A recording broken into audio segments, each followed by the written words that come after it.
my dear Capricorn. This is a love reading, a prediction for Virgo season, August 22nd to September 22nd, 2020, with me, Queen of Cups Tarot. This reading is supported by Belinda, and if you also want to support a reading from me, you can follow the donation link in the description box. And this will be a love reading for Capricorn, Sun, Moon, Rising Sign, and Venus, Vedic or Tropical. The reading can go both ways. The drama is the same, but it can be different castings to the different roles by the universe. So when I tell you that this is you, it might as well be the person or the situation you are dealing with. So use your own intuition and recognition to determine who is who in this reading for you. And if you need more information or help after you have listened to this reading, you can turn to the love reading for Leo season that is already up. We are in the first day of Leo season right now, and it can be a good idea to rewatch your reading. You can also check out the pick a card and near personal readings on the first page of my channel. Click the headline of each playlist to see all the videos that the playlist contains. And I'll start shuffling your cards, and I use the Golden Universal Tarot with Roberto De Angelis. Sorry for my voice. Okay. So when I open your deck here, I see Two of Cups in the reversed and the Queen of Swords. So it seems like there's some imbalances in your relationship, and that you are kind of judging this. You don't want to have it like this anymore. Maybe you're sick and tired of it, or you judge the other person as not applying themselves or not loving you enough. Okay. So I call the divine with love and light, and here we have the Six of Coins. Notice the scales, and this is also Libra. You might be dealing with a Libra or a lot with justice and balance in your relationships right now. So the trick with keeping balances in your relationship is to keep the balance also inside yourself. For example, you can't manipulate someone into loving you by giving them your all. That's just going to make them take you for granted. So to start to love yourself and respect yourself and balance yourself is what's going to help your relationship. When we overfunction, the other people stop functioning. What we want is for all people here to be able to stand on their feet. So it's about teaching people how to fish, not giving them fish, but teaching them how to treat you, not ask them, please, please treat me better. Show them how to treat you, that this is acceptable, this you can't accept. And having great boundaries, and also, of course, having high moral values, and having, working with showing people what you're made of, like your true values, being the bigger person. You can still be the bigger person and not get kind of disrespected. It's the other way around. When you respect yourself, you become the bigger person, and that makes you also more calm and cool and less dramatic and touchy-feely in situations. Because when you love yourself, you always have someone that loves you. So if the other person doesn't love you, don't love you, doesn't matter. You are kind of rock solid, okay? So I'm babbling so much, I'm forgetting where I were, but I called the four archangels in the four corners of the world. So you want to end the disappointment. You don't want to be disappointed over and over. So you need to step more into your logic in your relationships. And also when it comes to yourself, have your feelings, feel your feelings, acknowledge them, see what they are telling you, but don't still have self-control. You love that person, you want that person, but the logic is that maybe they are not showing the same want and need towards you. Then you need to have some self-control, okay? So 6 elements, and here we have the Emperor, which is great on self-control, as is the Queen of Swords. And this is going to cure your constant disappointment in your relationships. Having boundaries, being like a square, stubborn, ruling with an iron fist. Okay, so it's about teaching other people. kind of raising them in how you want to be treated. So that's the clue here. So 6 elements: earth, wind, fire, water, spirit, and ether. Yeah, there's a soulmate connection here. So you're also here to do this work together with this other person. So you also have a responsibility to teach them and to show them where the boundaries are at and how they are supposed to treat other people. Because now they are with you, but in another time they might be with another person or another friend or another co-worker that don't have the life experience that you have, and where you kind of need to already have taught that person how to behave in, you know, furnitured rooms, because here we have kind of society, and someone is not working accordingly with the other people and adding to the good for the whole community. So it might be that you're dealing with someone that's a little bit selfish or self-absorbed or full of themselves, so they don't think that they need to follow the rules or to be nice towards other people. Okay, so my dear Capricorn, I'm just going to tune in to your situation in Virgo season.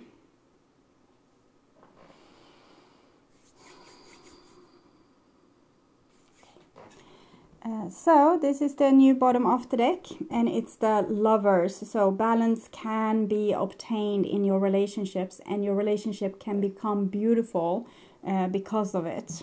Okay, and this is the old bottom, and it was when you had this little bit more please love me attitude, and you weren't able to love yourself and stand on your own solid self-loving, self-respecting ground, and instead you kind of ask other people to behave in a way that would kind of care for you like this, but they didn't. We saw that 5 of Cups over and over again, and that was what taught you to build your own fortress, your own foundation, your own boundaries, your own self-respect.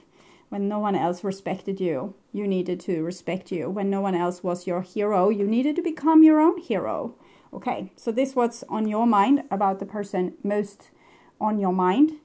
This is the situation with said person or said people. Might be more than one person. It can be your family, co-workers, friends. This is what's on their mind about you. This is your feelings towards them, the bond between you, their feelings towards you, your behaviors and attitudes, the outcome, and their behaviors and attitudes. Okay, so I start with the situation here, and we have the Devil in reversed. So self-control has helped you to take yourself out of a codependent situation or an addictive situation. We can be addicted to people that doesn't treat us right. We can be addicted to people that doesn't have our best interest at heart. We can be addicted to that kind of chemical rush, because when you're constantly being mistreated, your body is going to be on high alert and tell you, I'm at danger, and your body can't tolerate that kind of chemical rush of adrenaline and noradrenaline for far too long, because it will destroy your systems. So eventually endorphins will be sent in, and will make you feel like you are in love with this person. What I'm seeing here is you being able to break that spell. You being able to break that spell because you have dealt with your own underbelly, with your own shadow. You have been dealing with your fear of abandonment, of your fear of not being good enough, not being lovable, of being wrong or evil or whatever. So even if we are the best person ever and always turning our other cheek, our society in one way have kind of trained us to think that we are still bad. And it's also something that comes from ancestral karma and heavy pressure from different religions telling you that you are not good enough. So a lot of people have been acting like this, like controlling you with fear in your life, and now you are being able to break free, and that's also freeing the other person. So this is what's on your mind, about the person most on your mind. And you don't understand why they don't apply themselves. It would be so easy for them to create a harmonious situation if they would just apply themselves like you do. So we'll see their opinion in this. And we have the Empress here, so they are wondering why you are not applying yourself as you used to do. So so again, this is a little bit spoiled dynamic. They see you as a mother, you see them as a child. They are expecting you to be their parent, so that was maybe why they constantly made you disappointed, because they didn't think of giving you anything at all. Like, it wasn't on their agenda even. They just came to be nurtured by you and get you to love them. So it was never on their to-do list to love you. They just maybe tried to be a good child in some way, and that might have made them even more childish. So at least you have identified the problem, that this person wants you to be the giver, and you seems to be attracted towards people that needs you. So it might be a dynamic of also over-functioning from your end, trying to do too much for everyone, and being like mothering them into being black sheeps and not being able to do anything at all for themselves. So if we never, there's a stairway when we are raising children. Either they are 65 or 12, doesn't matter. First, we give them unconditional love. Okay, we take care of them. We give them what they need, because they are usually so needy at this point, either because they are children or because they are traumatized adults. So we give them a lot of love. But eventually we need to raise the bar. Okay, so the child will, for themselves, want to explore the world more. Maybe learn to tie their own shoes. So they will be all about, don't touch me, I can do this myself. These grown-up children, however, they might have settled themselves in their ways, and they never want to tie their own shoes. So you need to raise the bar all the time, and eventually, you know, get the little bird in your nest, let them grow some wings and be capable to take care of things on their own.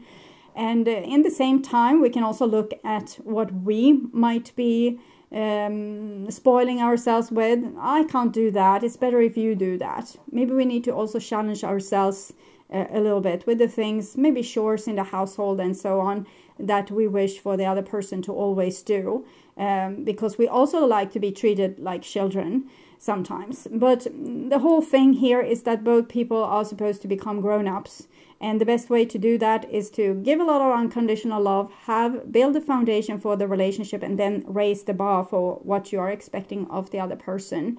And it's not about nagging and saying you need to do this, you need to do that. It's just stopping doing it for them. You can first say, okay, so now it's time for you to, you can do your, let's see what I can think of here. It's your time to find out where we're going to eat dinner this time. I'm always choosing restaurants, so you have to choose restaurant. And then they don't choose it, and they say, well, I can't, you always choose, I don't have it, I don't know what's good, I don't know what's bad. And then you say, okay, so what's your suggestion? Are we not to eat out? Should we cook something at home? And so on and so on, so forth. So the decision is still theirs, and kind of pushing them. And if they can't decide, then you say, okay, so I will actually cook something for me, and you can decide while smelling my great dinner what you want to eat. So raising the bar and seeing to protect yourself in this process. Okay. And this is the bond between you two, and we have the Nine of Swords, so it's the trauma bond. So you're bonded by hurt and this endorphin being sent out when we're almost feeling like we're dying, or we can't take any more pain from the other person. It might be that it goes both ways. The other person might be self-destructive and destroy things for themselves to get the endorphins. So if they can't be unconditionally loved, at least they can be respected, and if they can't be respected, they can be feared. And it doesn't mean violence can be violence as kind of, this is what violence used to look like, but or can look like, but it can also be mental abuse. For example, not following the rules of ethics and how you are supposed to treat another person. So just when they are in the midst of a crisis, just dumping them, or not helping out, or just showing that this relationship is worth nothing to me, so it doesn't matter what you do, I will not apply myself to this relationship. And that can cause this chemical reaction of a lot of stress that will eventually have to be healed with endorphins. So this is why you are together, because you're you need to feel, you need the chemical rush. You are addicted to the chemical rush. You are addicted to the pain and hurt. And it can be as simple as when we learn love when we are small, we are learning it from our parents. And if they weren't particularly attentive or loving or supportive, maybe they were unable to say that they were sorry, or unable to say that they loved you, or unable to hug you, or whatever was going on, then you're seeking for someone similar to solve that karma, that trauma, that problem.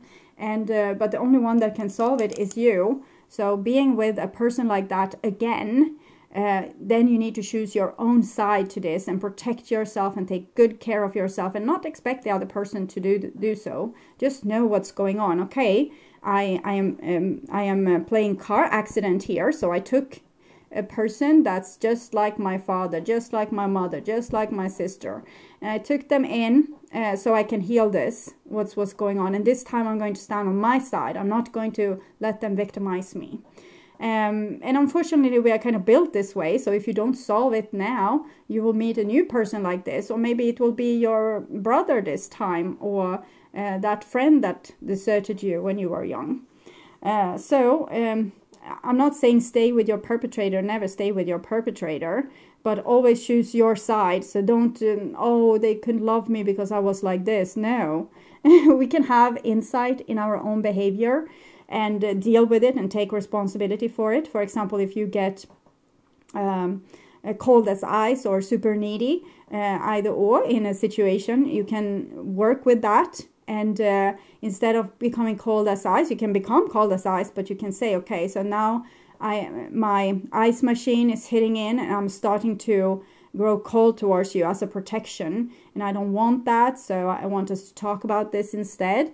And if the person is, grown up and available for grown-up communication, this can start healing your relationship and also you and the other person.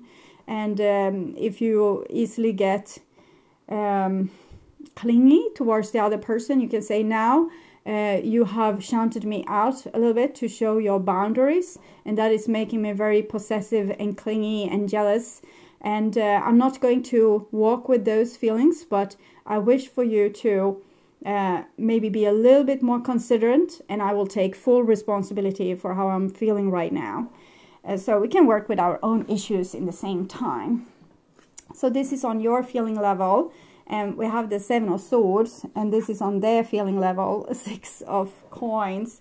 Okay, so it's really hard to be on your side right now, Capricorn. I'm joking, of course, but the 7 of Swords, it's like you're planning for them to fall on their own grip. You kind of dig a pit for them, so you hope they will fall into there, because you have gotten tired of this dynamic of being the mother to this child. So it might even be revenge that you are planning here. But with the 6 of Coins on the other side, it seems like they still want to fix the thing.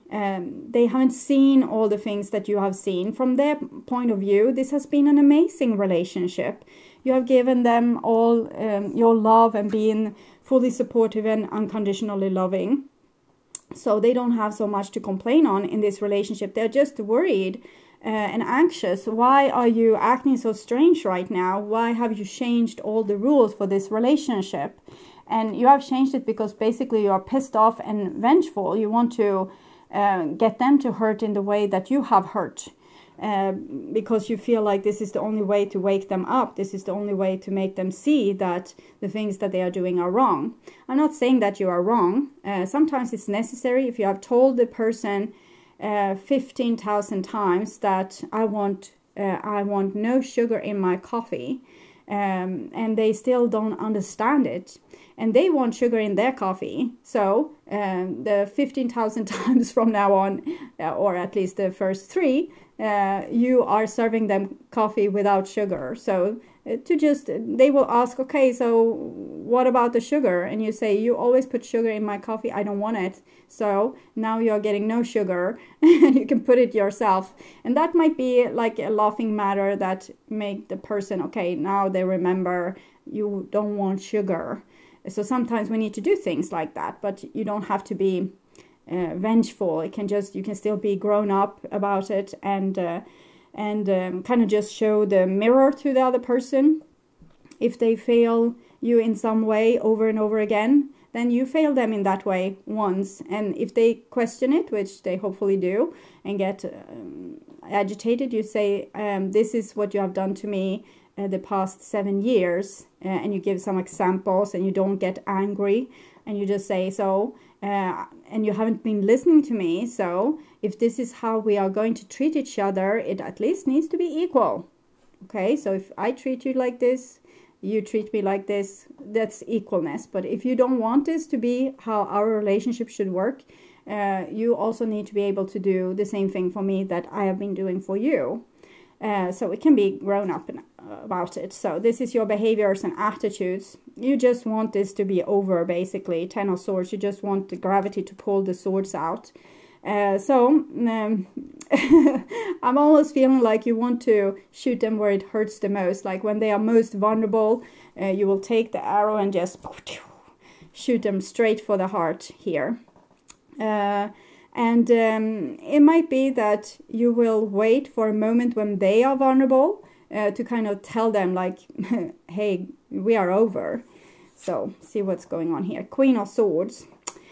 So they're knowing that something is fishy, that something is going on with you. So they're trying to like be really sharp in their mind and trying to really, figure out what's going on with you, why you are behaving in this way.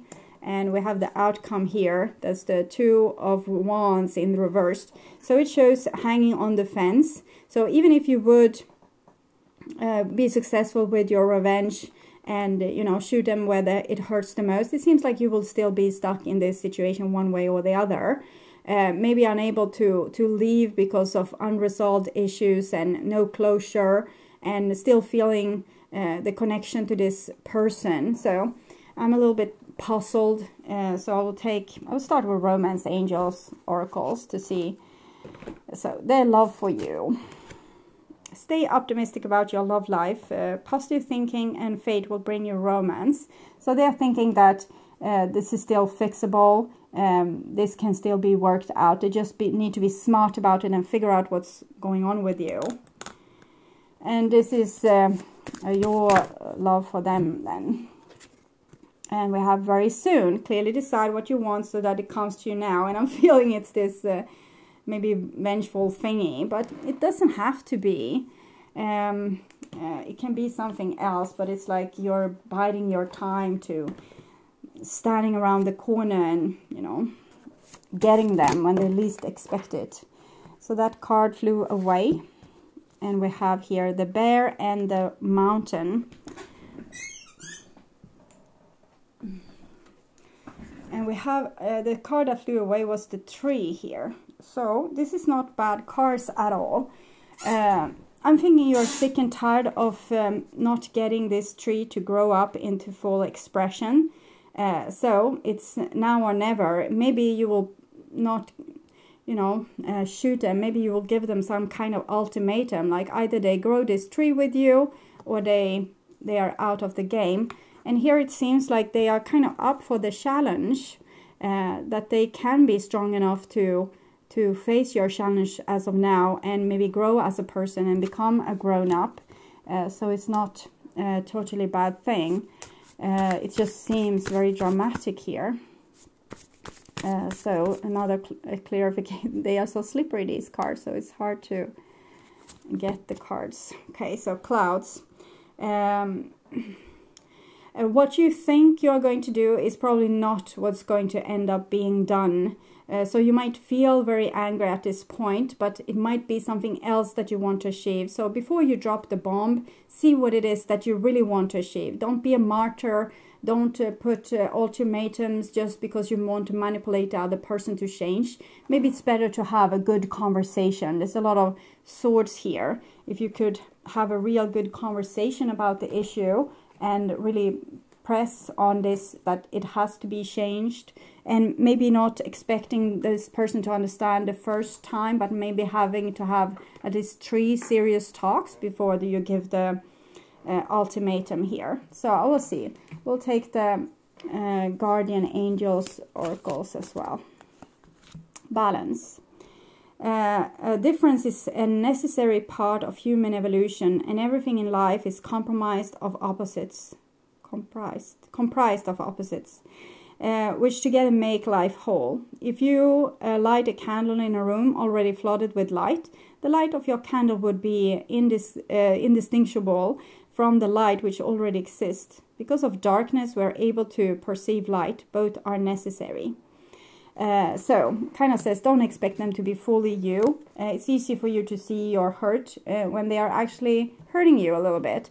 And you are, again, don't stay in abusive relationship. If the person is trying to control you, get out immediately. It's just going to get worse. If the person is hitting you once, get out. It's just going to get worse.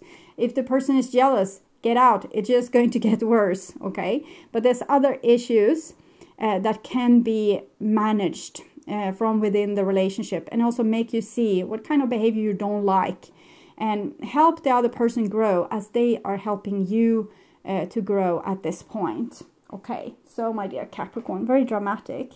Thank you so much for watching. I hope this was helpful.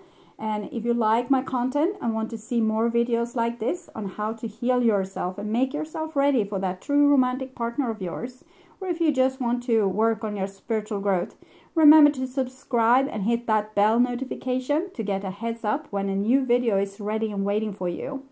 Thank you so much for being on this journey with me, and I'm truly grateful for my wonderful, loving and supporting viewers. So until next time, stay blessed and take really good care. Okay, bye-bye.